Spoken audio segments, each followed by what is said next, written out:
وأشهد أن سيدنا ونبينا محمدا عبده ورسوله اللهم صل وسلم على سيدنا ومولانا محمد وعلى آله وصحبه ومن والاه.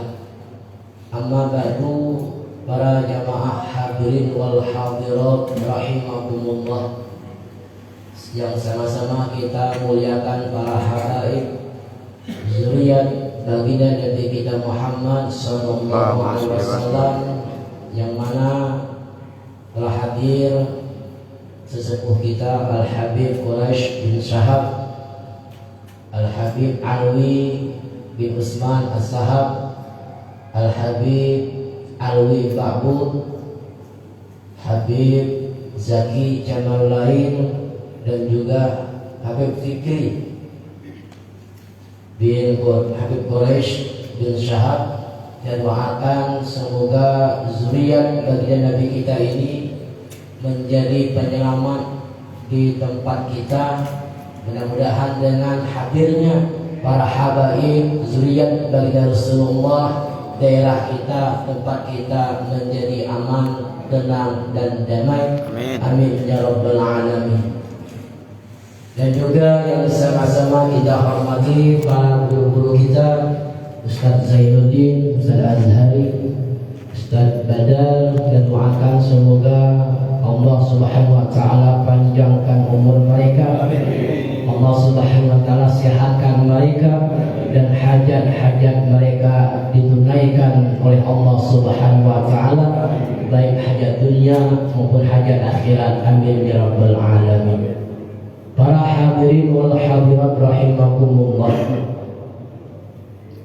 bersyukur kita kepada Allah Subhanahu wa taala pada kesempatan yang mulia ini kita ditakdirkan oleh Allah Subhanahu wa taala bisa berkumpul di majlis yang kita banggakan ini, majlis Ta'lim Jamalul Muhibbin. Semoga dengan perkumpulan kita setiap malam Kamis ini selalu mendapat ridha dan keberkahan dari Allah Subhanahu wa taala. Amin ya rabbal alamin.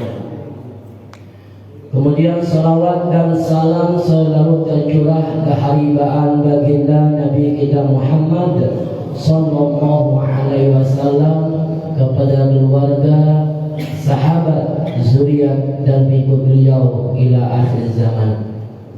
Para hadirin wal hadirat rahimakumullah, sepantasnya tidak pantas kita duduk di sini, karena biasanya di sini duduk guru kita Ustaz Jamaluddin, tapi karena ini titah perintah, mudah-mudahan Allah Subhanahu wa taala selalu memberi keberkahan, kemudahan kepada kita. Amin. Karena titah perintah itu wajib untuk kita laksanakan. Walaupun suara lagi parah ini kan, mungkin banyak makan daging kurban, panas, suara hampir hilang, batuk. Tapi mudah-mudahan dengan menjunjung perintah guru kita, Allah sembuhkan penyakit ini. Amin ya rabbal alamin. Para jamaah rahimakumullah, di dalam sebuah kitab disebutkan bahwa ketika kita beramal atau ketika kita berbuat ketaatan, khususnya ibadah kita kepada Allah Subhanahu wa taala, maka kita dalam tingkatan awam ini pasti mengharapkan balasan berupa pahala dari Allah Subhanahu wa taala. Dan juga selain mengharapkan pahala atau balasan, kita orang awam juga beribadah kepada Allah, ingin Allah selamatkan kita dari neraka. Tidak hanya itu, kita mengharapkan ibadah yang kita kerjakan agar Allah masukkan kita ke dalam surganya. Nah, ini tiga ini pasti tidak akan hilang dari kita orang awam dalam beramal ibadah. ingin mendapat pahala dari Allah, ingin Allah selamatkan kita dari neraka, dan ingin kita Allah masukkan ke dalam surga. Tapi perlu kita ingat, perlu kita pahami, agar tiga tersebut dapat kita peroleh, dalam arti amal kita itu dapat diterima oleh Allah Subhanahu wa Ta'ala, maka ulama menjelaskan setidak-tidaknya ada 4 perkara yang mesti kita jalankan agar amal ibadah kita tadi selamat, agar amal ibadah kita diterima oleh Allah Subhanahu wa Ta'ala. Apa yang pertama adalah al-ilmu qabla bad'ihi, berilmu sebelum kita mulai beribadah. Dan ilmu itu tidak akan kita peroleh terkecuali dengan cara belajar. Dalam masalah ibadah, khususnya ilmu fikih, maka kita belajarlah kepada guru-guru yang ahli fikih.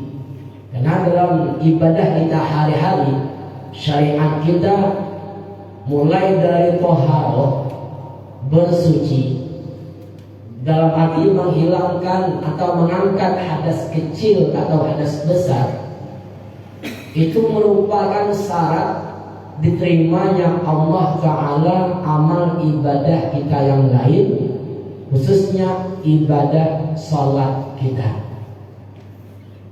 Nah, kalau kita beribadah kepada Allah tapi tidak berdasarkan ilmu, khususnya ilmu fikih yang ibadah tersebut, maka dikhawatirkan, ditakutkan ibadah kita tersebut tidak diterima oleh Allah Subhanahu wa Ta'ala. Dan ilmu itu tidak pernah atau tidak akan dapat kita peroleh dengan cara menghayal. Duduk termenung menghayal, tahu jadi alim kita, itu mustahil. Belum ada sejarahnya, mulai dari Nabi Adam alaihissalam sampai akhir zaman, kemungkinan lahir ke dunia ini seseorang langsung jadi alim. Pernah dengar belum?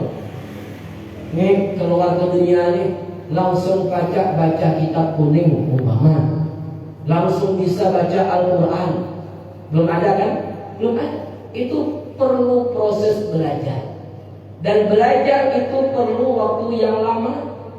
Makanya sering guru kita sejaman menasihati, jangan sampai kita belajar dalam satu majelis itu karena guru. Karena guru jangan. Kalau gurunya ada, hadir kita. Tapi kalau guru tidak ada, tidak hadir. Berarti itu belajar bukan karena Allah Subhanahu wa Ta'ala. Belajar bukan ingin memahami satu ilmu, tapi belajar karena guru. Dibelajarlah karena kita untuk menghilangkan kejahilan, kebodohan yang ada pada diri kita. Sebelum kita beribadah, agar ibadah tersebut diterima oleh Allah Subhanahu wa Ta'ala, maka perlu belajar. Umpama dalam sehari-hari kita berwudu, karena berwudu untuk mengangkat hadas kecil, bukan karena untuk ibadah, bukan karena untuk sholat. Jadi kita berwudu karena untuk mengangkat hadas kecil. Tapi biasanya kita berwudu ketika mau sholat. Jadi seolah-olah wudu kita karena sholat, padahal bukan. Umpama sholat zuhur jam 12 lewat 5 menit masuk zuhur. Nah, kita berwudu jam 11. Umpama jam 11 kita mandi, langsung berwudu selesai mandi. Mulai jam 11 sampai masuk waktu zuhur, wudu kita belum batal. Wudu kita belum batal. Nah, masuk waktu zuhur, apakah kita berwudu? Tidak. Karena kita masih ada wudunya. Jadi wudu tadi itu dianjurkan karena kita berhadas. ilmu yang membahas masalah wudu ini perlu kita pahami. Umpama, makanya wudu itu kan pengertiannya satu nama basuhan pada sebagian anggota tertentu dengan niat tertentu dan dengan cara tertentu. Itu wudu.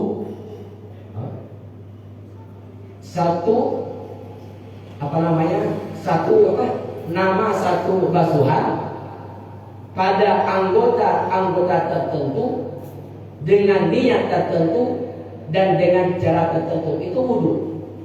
Nah, ketika kita berwudu, maka tiga ini harus kita lakukan. Kita basuh pada anggota tertentu, dan itu sudah kita ketahui anggotanya adalah muka, dua tangan, sebagian kepala dan kedua kaki kita. Nah, ini yang wajib kita basuh.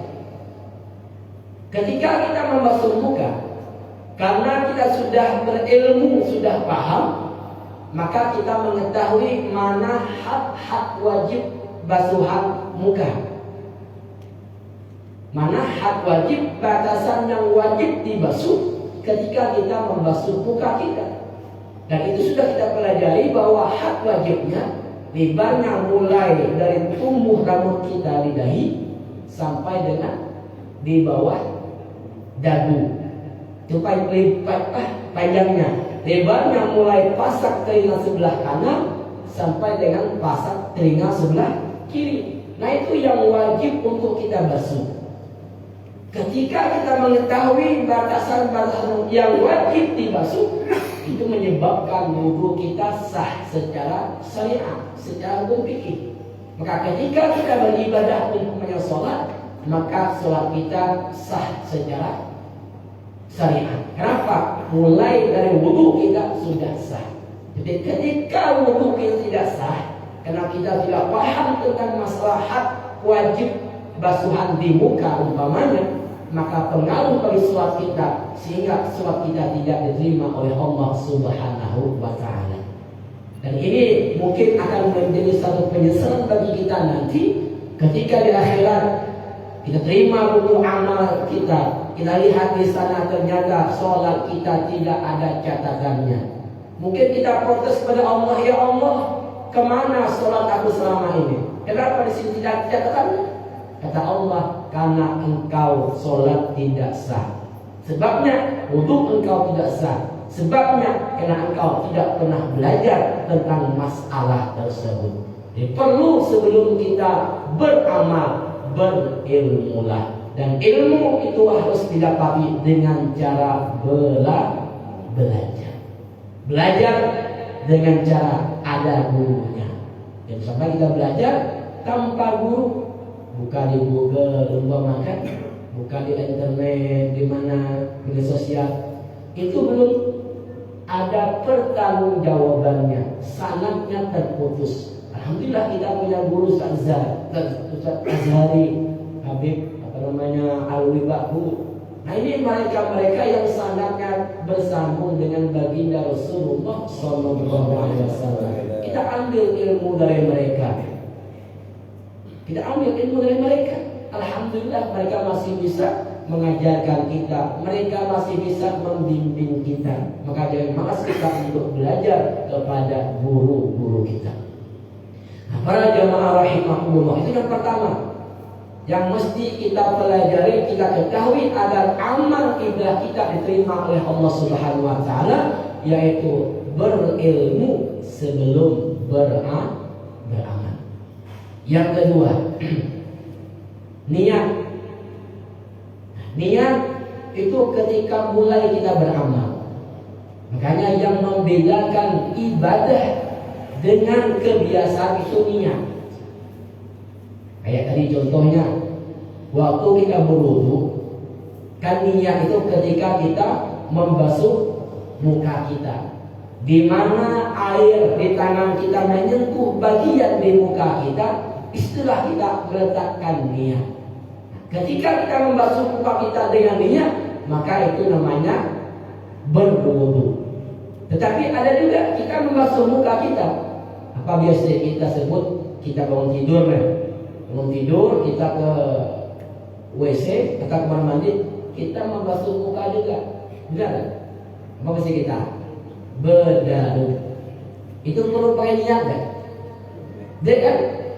Padahal sama, membasuh muka cuma bangun dari tidur tanpa niat. Membasuh juga, tapi itu bukan ibadah.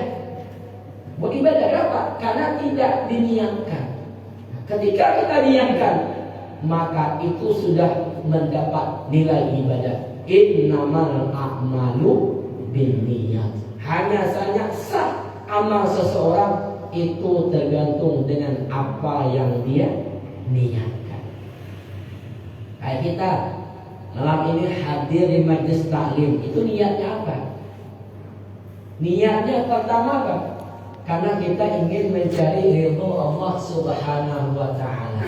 Dan alhamdulillah hari ini kita umat Islam mendapat kabar gembira dengan bebasnya imam besar kita Habib Rizik. Takbir. Allah Akbar. Dan doakan semoga beliau sehat, semoga beliau bisa melanjutkan dakwah baginda Rasulullah SAW, sehingga bisa membimbing umat Nabi Muhammad. Amin ya rabbal alamin. Para jamaah rahimakumullah. Jadi niat kita hadir di majlis taklim, niat kita mencari ridha Allah, niat kita karena untuk menghilangkan kejahilan yang ada pada diri kita. Maka semakin banyak yang kita niatkan, semakin banyak Allah beri balasan pahala kepada kita. Ibadah sekecil apapun, kalau dengan niat itu ada balasan pahalanya. Tapi kalau dengan tidak niat, tanpa niat, contoh kita biasa ke masjid untuk sholat berjamaah.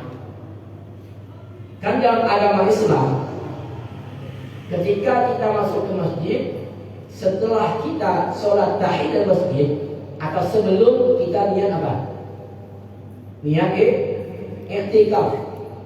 Ketika kita berniat i'tikaf, diam di masjid tersebut, umpama sekian menit, sekian jam, maka dicatat sebagai ibadah.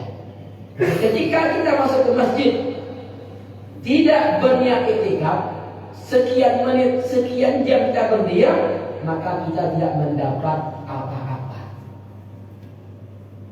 Karena niat itulah yang bisa menentukan ibadah atau kebiasaan atau yang bukan ibadah. Jadi perlu berniat. Semakin banyak niat kita, semakin banyak pahala yang Allah berikan kepada kita. Hadir di majlis taklim bukan karena mungkin sebelum kita pergi kita buka WA, Ustaz Zain mungkin menginfokan yang ini kita menunya kambing gulai kambing. Oh yakin majlis penuh, kenapa? Dapat info, dapat makan kambing malam ini. Tapi ketika tidak ada info, tidak ada menunya, sepi. Nah, berarti niat kita salah. Niat kita ke majlis bukan untuk belajar, tapi untuk mendapatkan kambing tadi. Dia dapat pahalanya. Cuma dapat apa? Paling dapat kenyang. Pahala ini karena kita salah niat. Maka baguskan niat setiap langkah kita, baguskan niat setiap apa yang kita lakukan agar mendapat ganjaran pahala dari Allah Subhanahu wa taala. Nah, para jamaah rahimahullah, yang ketiga, usah lama doa. Ya gatel. Yang ketiga, yang mesti kita lakukan ketika kita beramal agar amal tersebut mendapat balasan dari Allah Subhanahu wa taala berupa pahala, yaitu sabar. Sabar. Bukan cuma bini barang kecil sabar, beramal juga sabar. Kalau saya puasa sekarang, kita doakan semoga sabar. Belum waktunya untuk berbuka. Sabar ketika beramal. Kaki lain.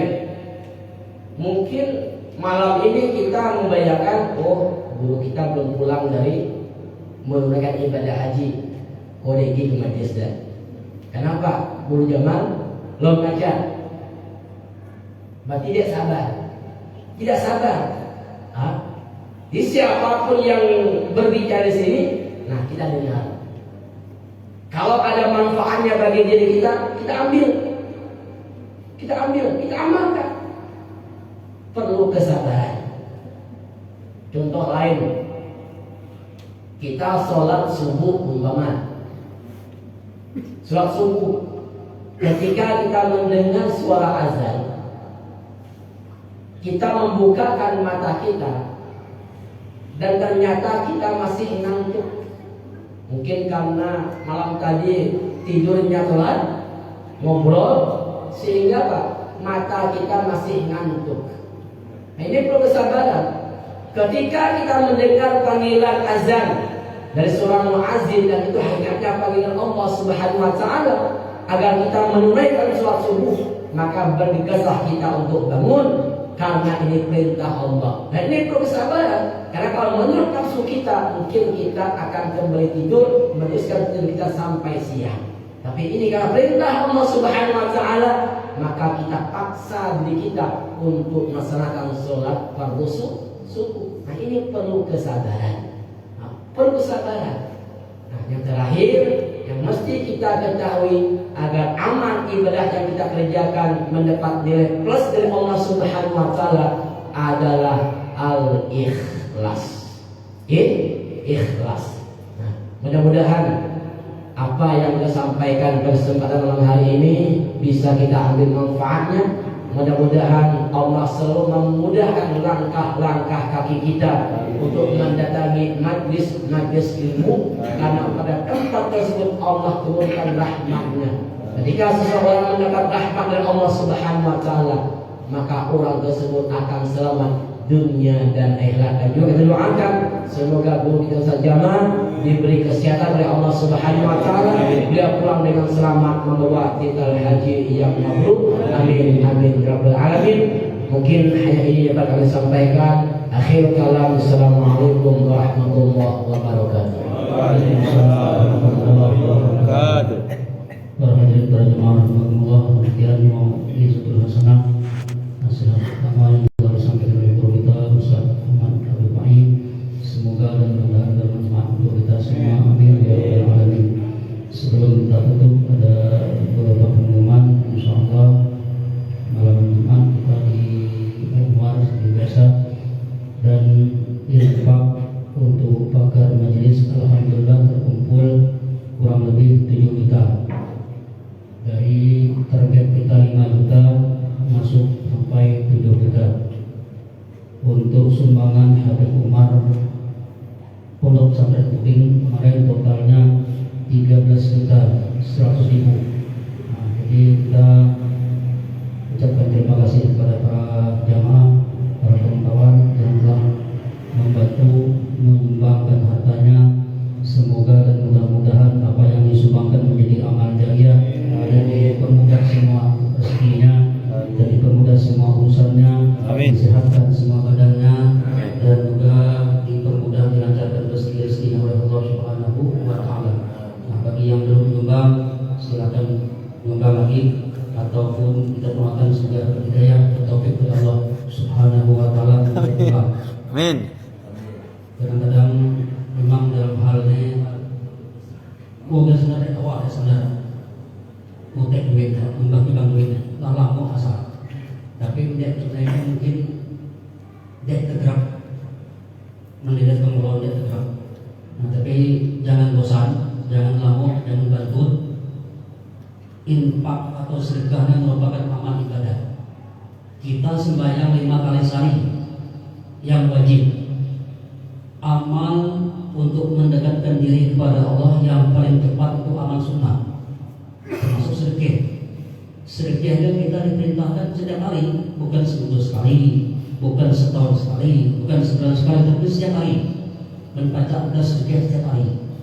Karena ada riwayat dari Abu Hurairah radhiyallahu anhu mengatakan bahwa setiap pagi itu ada malaikat yang turun dan mendoakan kita. Malaikat pertama mengatakan Allahumma ti munfiqan khalaqa. Ya Allah, ganti pastikanlah apa yang disedekahkan oleh hamba Allah, didoakan malaikat kita. Kalau kita sedekah pagi, sedekah subuh, malaikat mendoakan kita, ya Allah gantikanlah apa yang dia infakkan. Kalau malaikatlah mendoa kita, dek mungkin dek dikabul. Karena malaikat orang yang mulia, orang yang tidak pernah berbuat maksiat kepada Allah, pasti dikabul kalau doa malaikat. Tapi dengan kita dek infak, dek sedekah, ada doa.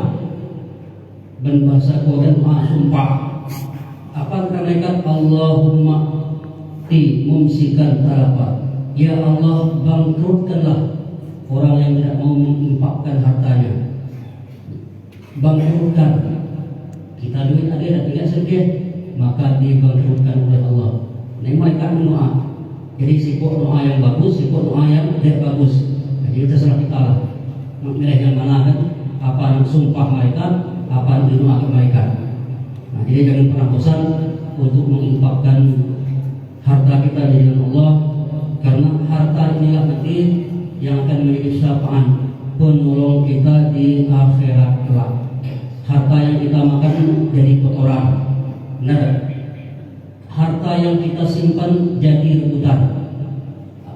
Kita ngerebut banyak kejadian-kejadian, kita tinggal harta, anak kita berebut berkelahi gara-gara harta banyak. Jadi kita simpan harta ya. Simpan boleh cuma untuk di jalan Allah, karena itu yang akan menolong kita kelak di akhirat. Para hadirin, para jemaah rahimakumullah, kemudian kita doakan guru kita sejamaah, semoga insyaallah beliau mungkin pulang tanggal 22 informasinya. Ada juga mengatakan tanggal 24. Jadi mungkin dalam minggu ini pada malam Kamis yang akan datang mungkin beliau sudah bersama kita di majelis ini. Kita doakan semoga beliau selamat sampai tujuan dan disehatkan badannya, dimudahkan semua urusannya. Dan juga kita baca Fatihah kepada almarhum Sudirman bin Muhammad Rauf dan juga mertua Haji Zaruti bin Abu Jasin. Semoga dan mudah-mudahan Allah Subhanahu wa taala mengampuni dosa-dosa mereka dan Allah lipat gandakan pahalanya dan diterimakan semua amal kebaikannya ala hadiniya wa ala kulli niyatin shalihah. Bismillahil Fatimah wa hadratin Nabi sallallahu alaihi wasallam. Al-Fatihah. Bismillahirrahmanirrahim.